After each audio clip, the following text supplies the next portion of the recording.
como ya es habitual a esta hora en Mesa de Análisis, después de este reporte de último momento en el Senado donde no se va a votar el día de hoy, bueno, eso se esperaría, la reforma que permita a la Guardia Nacional extenderse hasta el 2028. Pero vámonos al tema de los desplazados, la violencia, el drama que viven miles y miles de mexicanos, aunque el gobierno tenga otros datos. Jonathan Massa, profesor del Departamento de Relaciones Internacionales y Ciencia Política de la Universidad de las Américas Puebla y experto en seguridad nacional. Edgar Vivanco también ya está con nosotros, especialista en seguridad nacional por el Colegio de Defensa Nacional y CEO de Stratop Risk Consulting. Jonathan, ¿cómo estás? Edgar, me da mucho gusto saludarlos. Hola, ¿qué tal, Alberto? Buenas tardes, con el gusto de estar aquí participando en la mesa de análisis. Vamos primero contigo, Jonathan. Este asunto de los desplazados no podemos dejarlo de lado.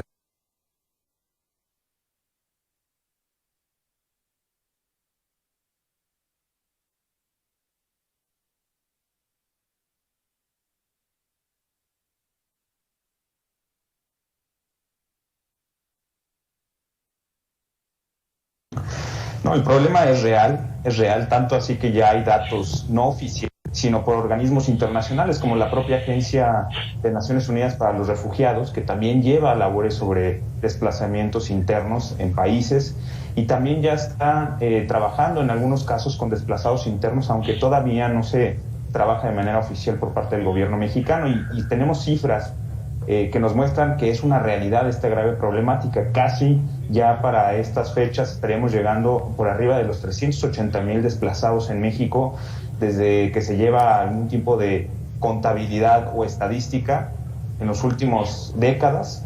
Y esto nos indica también que en 10 estados de la República es donde se concentran estos desplazamientos de poblaciones enteras, de poblados y comunidades,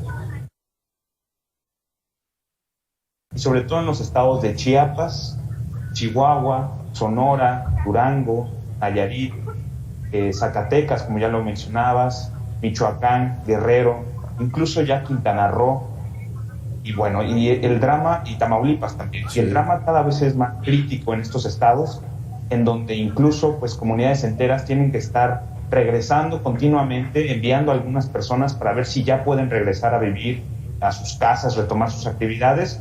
Y gran parte de esta problemática se debe, sí, por un lado, a la violencia, que podemos dividirla tanto en violencia étnica en algunos estados, pero cada vez más por la violencia generada por la delincuencia organizada tomando poblados enteros.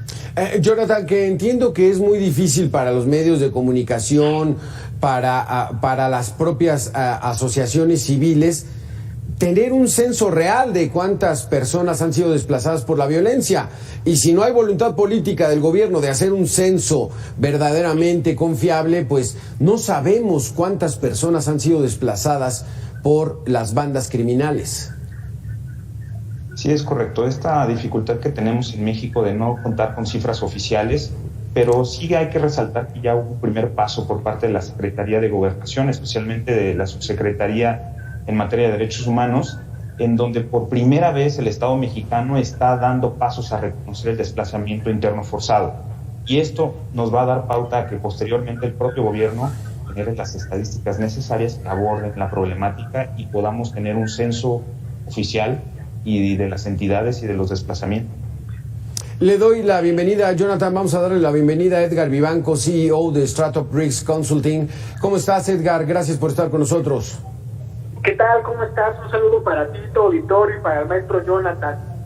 ¿Qué sabemos de cuántas personas han sido desplazadas, digamos, el último año o los últimos años en territorio mexicano, desplazados de sus comunidades porque la violencia no los deja prácticamente estar ahí?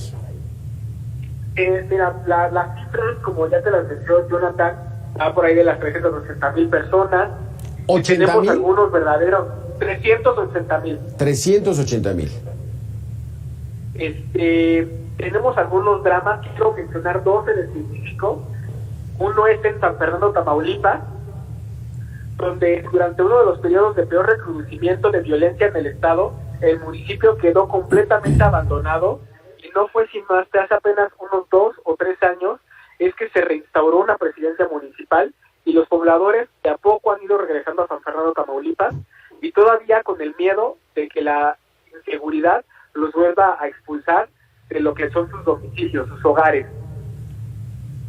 Por un lado, y por otro tenemos el caso michoacano, que es muy reciente y que todavía nos habla de personas que no pierden la esperanza de regresar a sus hogares, donde, como lo mencionaba Jonathan, a algunos de los miembros sobrevivientes de la familia o jefes de familia regresan una vez a la semana a darle mantenimiento, a limpiar, a hacer una especie de relación de daños, de pérdidas, donde checan aquellas cosas que no se pudieron llevar, ver si todavía quedan ahí, si la delincuencia no se las ha llevado y si sus casas no ahora son escena de una investigación de delitos o fueron vandalizadas, quemadas, destruidas, o si están libres ya para que ellos eventualmente en algún momento del futuro puedan regresar. Jonathan, aquí es parte de lo que no entendemos muchos. En marzo el presidente de México dice, son pocos los desplazados, ya no son como antes, ya hemos tratado de que vayan incluso a regresar a sus tierras nuevamente. Pero el subsecretario Encinas entonces dice, no, vamos a hacer un censo para detectar este problema porque es un drama. ¿Qué entender, Jonathan? ¿Cómo asimilar esta situación?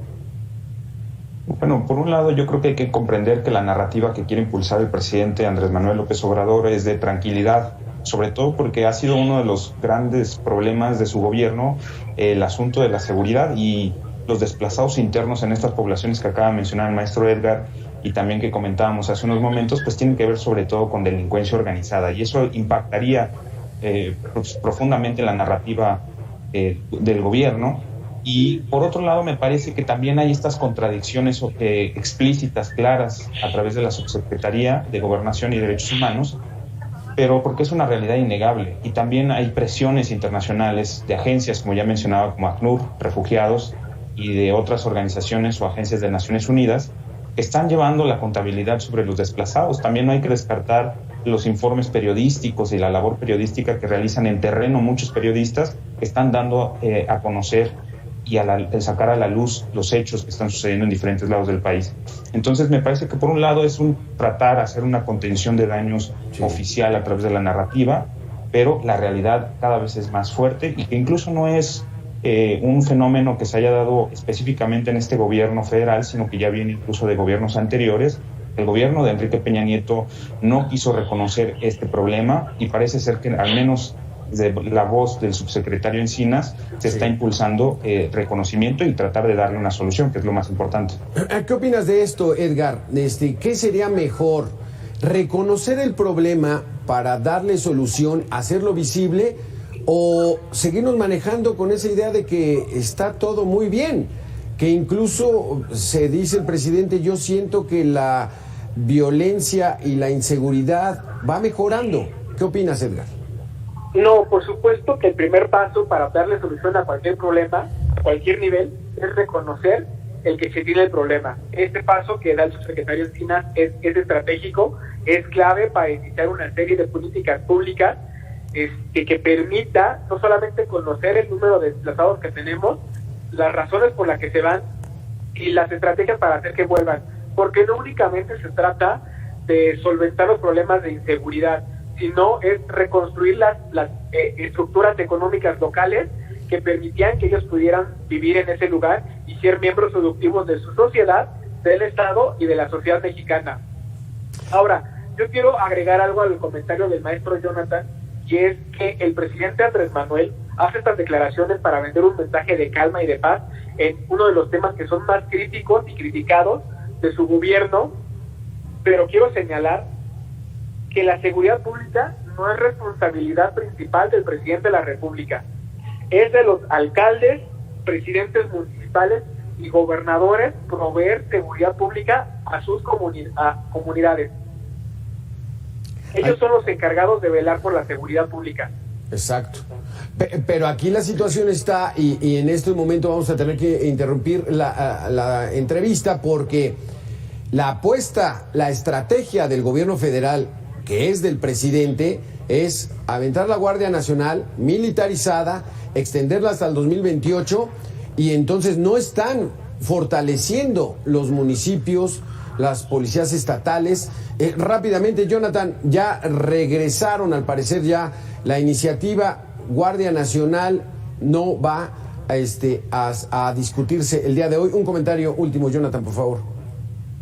Sí, bueno, acabamos de ver el regreso de esta iniciativa a comisiones, y sobre todo lo que nos indica la realidad y en este contexto de la reforma es efectivamente los ayuntamientos, los gobiernos locales no se han hecho responsables de las situaciones de inseguridad, y eso ha escalado a niveles ya trágicos, como lo que estamos viendo con los desplazados, poblaciones enteras desoladas, y entonces es necesario otro tipo de intervención del Estado mexicano. Recordemos que la función de seguridad pública es de 3 niveles de gobierno, y cuando no han podido sacar adelante los trabajos de seguridad y garantizar seguridad a las personas, las policías y las autoridades locales, de manera subsidiaria tienen que entrar el gobierno federal con las fuerzas de seguridad federales. Muchísimas gracias, Jonathan Maza. Muchísimas gracias, Edgar Vivanco, por estos conceptos. Gracias por haber estado aquí en Mega Noticias. A ti, hasta luego. Gracias a ti, Alberto. Hasta luego.